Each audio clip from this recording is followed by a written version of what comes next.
ಸ್ನೇಹಿತರೆ, ವಿಶೇಷವಾಗಿ ಯುಗಾದಿಯನ್ನು ಪರ್ವಕಾಲ ಅಂತ ಹೇಳ್ತೇವೆ. ಈ ವರ್ಷ ಪೂರ್ತಿ ಶುಭ ಫಲವನ್ನು ನಮಗೆ ತಂದು ಕೊಡಬೇಕು ಅಂದರೆ ಶಾಸ್ತ್ರೋಕ್ತವಾಗಿ ಸರಿಯಾದ ಕ್ರಮದಲ್ಲಿ ಆಚರಣೆಯನ್ನು ಮಾಡಿದಾಗ ಈ ಏನು ಯುಗಾದಿ ಹಬ್ಬದಲ್ಲ ವಿಶೇಷ ಫಲ ಪ್ರಾಪ್ತಿಯಾಗ್ತದೆ. ಅದನ್ನು ಈಗೊಂದು ವಿಶೇಷವಾದ ವಿಷಯವನ್ನು ತಿಳಿಸ್ಕೊಡ್ತೀನಿ. ಆ ರೀತಿಯಾಗಿ ತಪ್ಪದೇ ಮಾಡಿರಿ. ಹೋದ ವರ್ಷ ಕೂಡ ನಾನು ನಿಮ್ಗೆ ತಿಳಿಸ್ಕೊಟ್ಟಿದ್ದೆ. ಯುಗಾದಿಯ ಹಿಂದಿನ ದಿವಸ ರಾತ್ರಿ ಏನು ಮಾಡಬೇಕು ಅಂದರೆ, ನಮ್ಮ ಜೀವನದಲ್ಲಿ ನಮ್ಮ ಅಪೇಕ್ಷೆಗಳು ಏನಾದರೂ ಇದ್ದರೆ, ನಮ್ಮ ಒಂದು ಆಸೆಗಳು ಇದ್ದರೆ ಅವೆಲ್ಲವೂ ಈಡೇರಬೇಕು ಅಂತಂದರೆ ರಾತ್ರಿ ಮಲಗಬೇಕಾದ್ರೆ ಭಗವಂತನಿಗೆ ಪ್ರಾರ್ಥನೆಯನ್ನು ಮಾಡಿಕೊಳ್ಬೇಕು. ಪ್ರಾರ್ಥನೆಯನ್ನು ಮಾಡಿಕೊಂಡು ಒಂದು ಹರಿವಾಣದಲ್ಲಿ ದೇವರ ಮನೆಯಲ್ಲಿ ಒಂದು ಹರಿವಾಣ ತೆಗೆದುಕೊಳ್ಬೇಕು. ಹರಿವಾಣ ಅಂದರೆ ದೊಡ್ಡ ತಾಟು, ಅಂದರೆ ಎಂಜಲ್ ತಾಟಲ್ಲ, ದೇವರಿಗೆ ಉಪಯೋಗಿಸುವಂಥ ಬೆಳ್ಳಿ, ಹಿತ್ತಾಳೆ, ತಾಮ್ರದ ತಾಟಿದ್ರೆ ಆ ತಾಟನ್ನು ತೆಗೆದುಕೊಳ್ಬೇಕು. ದೇವರ ಮನೆಯಲ್ಲಿ ಮಂಗಳ ವಸ್ತುಗಳನ್ನು ಅದರಲ್ಲಿ ಇಡಬೇಕು. ಮಂಗಳ ವಸ್ತುಗಳಂದರೆ ಏನೇನು? ಅರಿಶಿನ, ಕುಂಕುಮ, ಫಲಗಳು, ಎಲ್ಲ ತರಹದ ಫಲಗಳು, ನಿಮ್ಗೆ ಎಷ್ಟು ಸಿಗುತ್ತೋ ಅಷ್ಟು ಫಲಗಳನ್ನು ಇಡಬೇಕು. ಹಸಿರು ತರಕಾರಿಗಳನ್ನು ನಾವು ನಮ್ಮ ಮನೆಯಲ್ಲಿ ಯಾವ ರೀತಿ ಇಡ್ತೇವೆ ತೋರಿಸ್ತೇನೆ ನೋಡ್ರಿ. ಒಂದು ಸೇರಿನಲ್ಲಿ ಅಕ್ಕಿಯನ್ನು ತುಂಬಿಡಬೇಕು. ಆ ಅಕ್ಕಿ ಮೇಲೆ ಬೆಲ್ಲದ ಕರಣಿಯನ್ನು ನಾ ಇಟ್ಟೇನಲ್ರಿ, ಆ ರೀತಿಯಾಗಿ ಬೆಲ್ಲದ ಕರಣಿಯನ್ನು ಇಡಬೇಕು. 5 ತರಹದ ಫಲಗಳನ್ನೇ ಇಡಬೇಕು. ಪೂರ್ಣ ಫಲ ತೆಂಗಿನಕಾಯಿ ಇಡಬೇಕು. ತಾಂಬೂಲ ದಕ್ಷಿಣೆ ಇಡಬೇಕು. ಚಿನ್ನದ ಆಭರಣಗಳನ್ನ ಇಡಬೇಕು. ನಾಣ್ಯಗಳನ್ನು ಇಡಬೇಕು. ಲೇಖನಿಯನ್ನು ಇಡಬೇಕು. ಒಂದು ಪುಸ್ತಕ ಇಡಬೇಕು.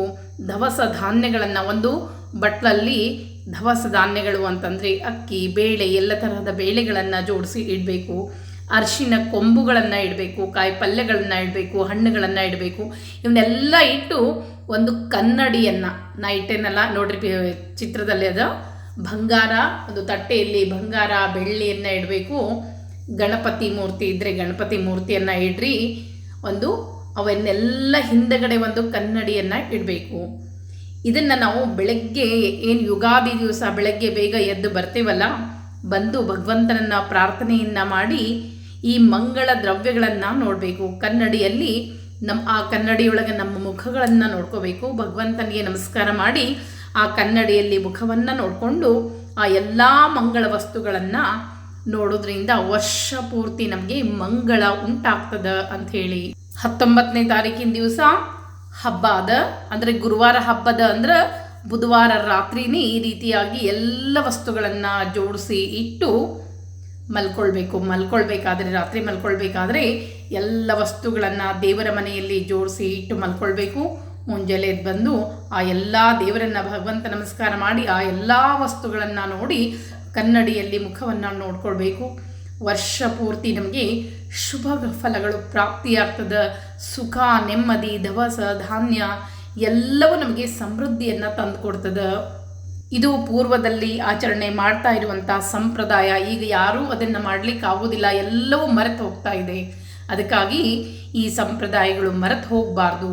ಮತ್ತೆ ನಮ್ಮ ಒಂದು ದೇಶ ಆಗಿರ್ಬೋದು, ನಮ್ಮ ಮನೆಗಳೆಲ್ಲವೂ ಸುಭಿಕ್ಷ ಆಗಿರಬೇಕು ಅಂಥೇಳಿ ನಮ್ಮ ಸಂಪ್ರದಾಯ ಬಿಟ್ಟು ಹೋಗಬಾರ್ದು ಅನ್ನೋದಕ್ಕೆ ಈ ಎಲ್ಲ ವಸ್ತುಗಳನ್ನು ನಾವು ಮಂಗಳಮಯವಾದಂಥ ವಸ್ತುಗಳನ್ನು ಇಟ್ಟು ಅವು ದರ್ಶನವನ್ನು ಮಾಡಿಕೊಳ್ಬೇಕು ಬೆಳಗ್ಗೆ ಎದ್ದು.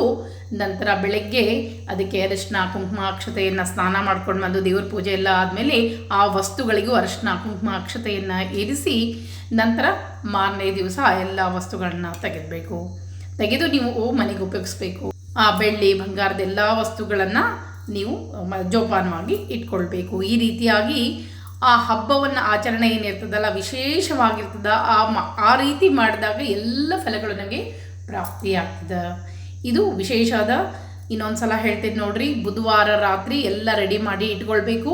ಗುರುವಾರ ದಿವಸ ಬೆಳಗ್ಗೆ ಬೇಗ ಎದ್ದು ಎಲ್ಲ ವಸ್ತುಗಳನ್ನ ದರ್ಶನ ಮಾಡಿಕೊಂಡು ಭಗವಂತನ ಸ್ಮರಣೆಯನ್ನು ಮಾಡಿದರೆ ವರ್ಷ ಪೂರ್ತಿ ಶುಭ ಫಲ ಅಂತ ಹೇಳ್ತಾ ಮತ್ತೆ ಇದೇ ರೀತಿಯಾಗಿ ಕೆಲವು ವಿಷಯಗಳು ಮತ್ತೆ ತಿಳಿಸ್ತಾ ಹೋಗ್ತಾಯಿನಿ. ಮತ್ತೆ ಮುಂದಿನ ವಿಡಿಯೋದಲ್ಲಿ ಸಿಗ್ತೀನಿ. ನಮಸ್ಕಾರ.